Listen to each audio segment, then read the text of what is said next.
और ईद उल अज़हा के मौका पर अमन व अमान हर सूरत में बहाल रखा जाएगा।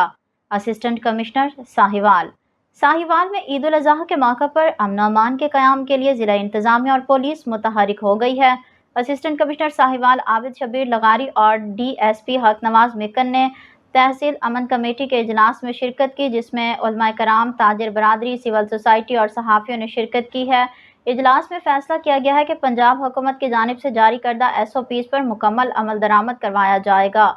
इस मौका पर उलमाए कराम और ताजरों से अपील की गई है कि वो माशरती हम आहंगी और अमन के क़याम में अपना मुस्बत किरदार अदा करें। असिस्टेंट कमिश्नर का कहना था कि पुलिस मुकम्मल अलर्ट रहेगी और ईद के दिनों में किसी भी नाखुशगवार वाक़े से निपटने के लिए भरपूर तैयारियां की गई हैं।